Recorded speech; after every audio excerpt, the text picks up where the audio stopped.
few weeks ago, I caught the moth of my dreams.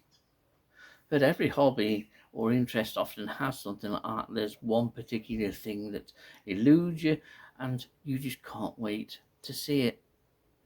I didn't expect to see Palpita vitrialis, a beautiful pure white moth with a chestnut go faster stripe along its leading edge of the wings and across its face too, almost bandit-like. And I was stunned when I walked around the other side of the trap on that night, and there on the sheet was Palpita vitrialis. It was hastily potted, no chance on taking any video. I wanted it in a pot, and that was the view that I gave to camera that particular night.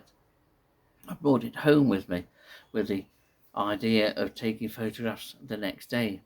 And overnight it had been busy. It plastered the inside of the pot with eggs. I didn't realise that it was a female. But then all of a sudden I'd had the moth of my dreams a few hours before, and now I'd got the chance to rear that moth, and rear it I've done. I've had quite a few hatch eventually, and here's 4 more. 3 just there and 1 at the top, and no doubt more will come out of here sometime today. These have just hatched in this little cage. They're not being kept in here, and they will all be free to go after I've done with this video.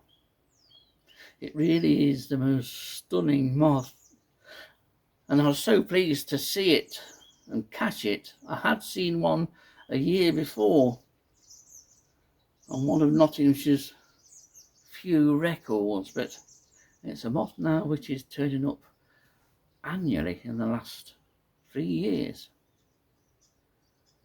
Thank goodness too, because it is an absolute stunner. It's a pyralid, so technically it's a micro moth, but it's an absolute beauty. But I was really pleased with the opportunity to rear the caterpillars. The eggs soon proved to be fertile. The eggs were absolutely tiny, and the caterpillars, once it hatched, were a little bigger. They were minuscule, the smallest caterpillars I'd dealt with, but they were put onto privet, and they did well on privet, and they grew well. They were quite dirty to keep, to be honest, because most of the caterpillars would spin a sheet of silk above them across the leaf in order to give them some protection. If they could, they would spin 2 leaves together and live and feed within that, and the frass would accumulate on the silk and it would become very, very messy. I did lose a few, but it was just the conditions that they would live in the wild anyway. And no doubt caterpillars have grown wild in the UK and probably in Nottinghamshire. The proof of me capturing a gravid female lends credence to that, and I'm sure that Palpita vitrialis in the next few years is going to become a breeding species and will probably establish itself in southern parts of the UK, maybe in the warmer towns and cities somewhere. But the caterpillars grew, and they lived where they could within the 2 spun leaves, and they pupated within those spun leaves. Quite a delicate cocoon is constructed within 2 leaves, quite beautifully done, with radiating threads from a very flimsy silken cocoon. Pupation took about 3 weeks, and here's the result of those pupa. I've already released about 8 or 9 of these. They would have hatched in the wild anyway, and here's 4 more.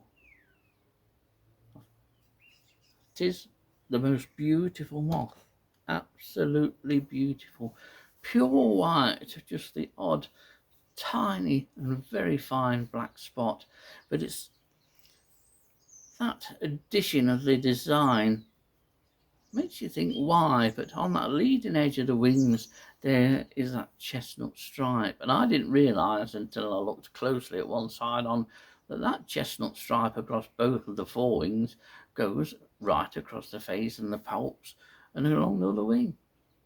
Quite beautiful. And even when fresh, the moth is very delicately scaled. There's almost a see-through nature to these. They are gossamer-like, but absolutely fabulous. Pure white, there are a number of pure white moths, but this just has something about it, a little additional quality. It's that gossamer-like nature of the wings. They are absolute stunners, and thankfully for a micro, not particularly small. In fact, they're larger than some of their macro cousins. But it's a beautiful moth. It's a moth that I think is well within the scope of most people, say certainly from a line from the Mersey across to the Humber, have a chance of catching, and further north than that, no doubt. I couldn't believe my eyes those few weeks ago when I stumbled upon this on the sheet, and now I've raised a pot full of them. And what an experience it's been. It's fabulous to rear things. I get a lot of satisfaction from rearing moths and butterflies too. And Palpita vitrialis has given me the utmost of satisfaction.